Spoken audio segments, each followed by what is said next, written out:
Kasmet į Lietuvą iš viso pasaulio yra gabenamos transporto priemonės. Nepaslaptis, kad didžioji dauguma automobilių Lietuvoje atsiranda po eismo įvykių, jie buvo sudegę ar skendę ar kitaip sužaloti. Tačiau Lietuvos auksarankiai sugeba sutvarkyti šios automobilius taip, kad jie atrodo kaip nauji. Tačiau jie nėra nauji ir turi nemažai užslėptų gedimų ar trūkumų. Čia iškyla problema, kaip mums, paprastiems pirkėjams, apsisaugoti nuo šių Frankensteinų ir įsigyti tikrai tvarkingą ir gerą automobilį. Skelbimų portaluose tikriausiai pastebėjote, kad yra reklamuojama Car Vertical paslauga.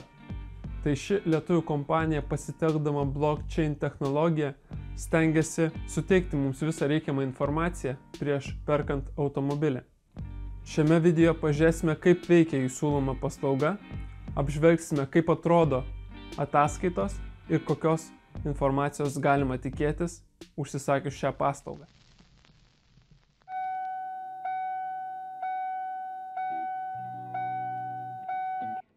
Sugalvojau, kad Car Vertical testuosiu 3 etapais. Tai iš pradžių patikrinsime, kokią informaciją galima gauti įvedus 38 metų senumo automobilio VIN kodą.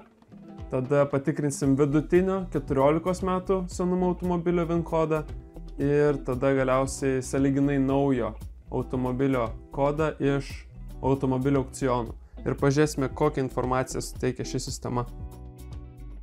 Kaip pavyzdį paimkime tokią situaciją, jog ieškome klasikinio Porsche, norime nusipirkti 924 modelį ir renkamės iš galimų variantų.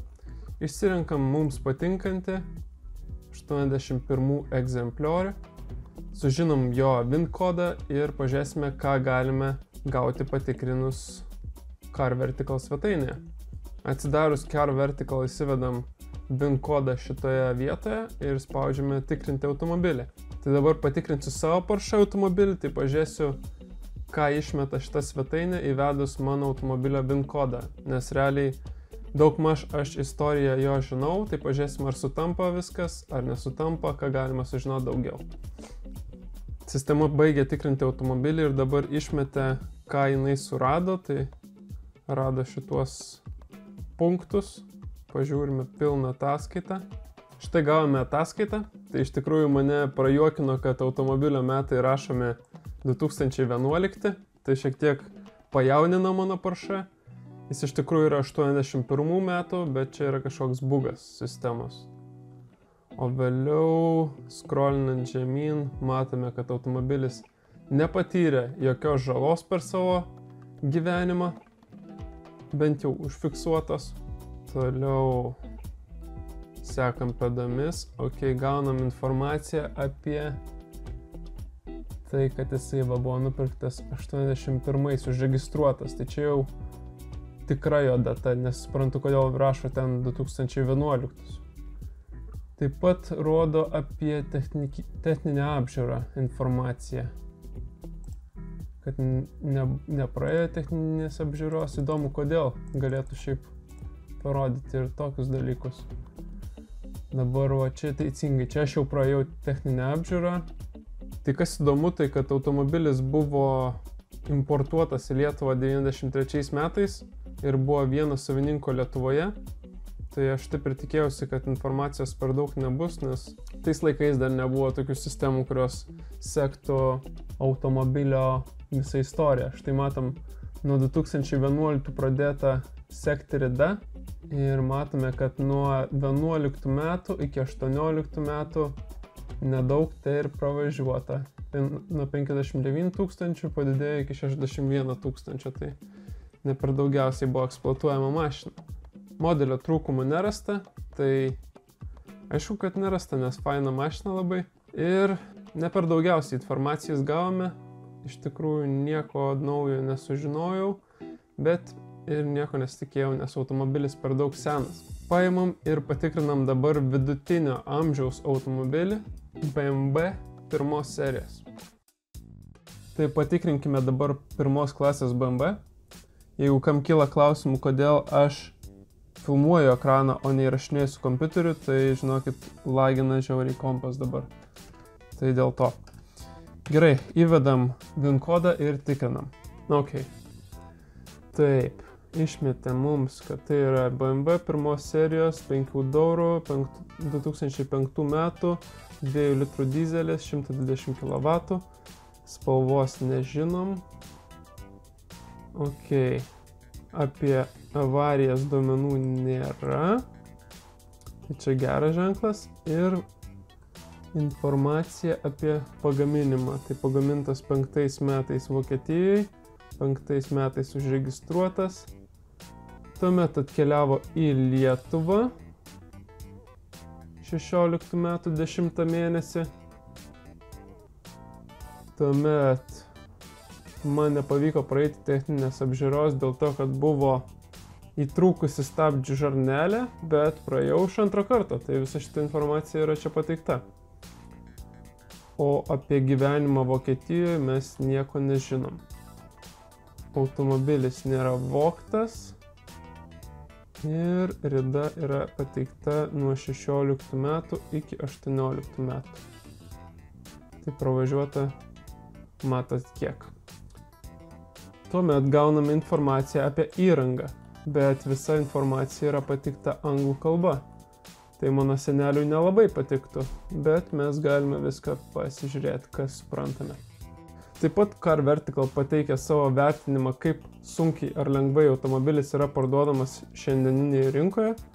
Tai Car Vertical mano, kad jis parduodamas sunkiai ir aš iš tikrųjų pritariu jiems, nes automobilio kaina yra ganėtinai aukšta, o metai nėra tokie jau ir geri.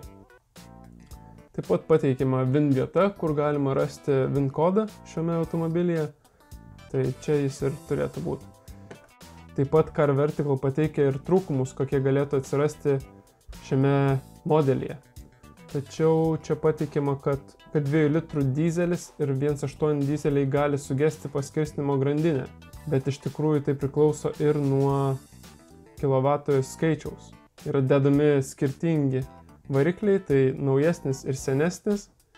Šiame 120 kW variklyje grandinė yra priekyje variklio ir tikrai yra patikima, o naujesnėse modeliuose grandinė yra gale ir dažnai genda ir dažnai trūksta. Tai iš tikrųjų ši informacija yra tokia bendrinė apie visą modelį, o ne konkrečiai šiam modeliui, kurį jūs tikrina. Tai kaip matome, tikrinant naujesnį automobilį gaunam daug daugiau informacijos, o dabar patikrinsime dar naujesnį automobilį ir pažiūrėsime, ką gausime tada. Tai trečiam etapui pasimsime Subaru BRZ iš Amerikos aukcionų. Štai taip atrodo jinai aukciono puslapyje. Daužtas, kaip matome, priekis. Štai čia VINas. Įsirašome šitą VINą mes į Car Vertical sistemą. Šiek tiek palaukim. Taigi matome ataskaitą. Surašyta visa informacija apie automobilį. Tiesa, pagaminimo metai vėl yra neteisingi. Tuomet matome, kad yra nuotraukos iš automobilio aukcionų. Tai matome, kad automobilis buvo parduodamas 2 kartus aukcione. Tai gruodžio 21 ir 10 mėnesio 21 dieną. Tai parduotas ne iš pirmo karto. Taip pat yra pateikiama, kad automobilis yra daužtas. Yra įrašas apie eismo įvykį. Iš tikrųjų labai įdomu, kad automobilis tiek kartų buvo parduodamas. Tai šitas automobilis pastoviai yra aukcionuose ir paskutinį kartą parduotas sausio 8 dieną. Tai jį perparduoda ir perparduoda. Matyt, kažkas iš jo užsidirbinėja Amerikoje. Tai čia iš tikrųjų įdomus egzempliorius, tikrai verta paminėti, nes pirmą kartą parduotas 17.02, tada 17.05, tada 18.10, 18.12. Kažkas labai įtartina šito automobiliu. Tuomet jis yra nevogtas. Taip pat mums yra pateikiama informacija apie paskutinę žinomą ridą. Tai čia beveik 50 000 kilometrų. Informacija apie ridos padidėjimą. Tai matome, kad nuo 10 mėnesio iki sausio mėnesio visiškai nepasikeitė rida praktiškai, nes matyti automobilis nevažiuoja. Taigi šiandien pažiūrėjome, kaip veikia Car Vertical svetainė ir susidarėme bendrą vaizdą, ko galima tikėtis iš šios paslaugos. Dabar, manau, žinosite, ko galima tikėtis užsisakant šią paslaugą ir dėkui, kad žiūrėjot. Susitiksime kitame video.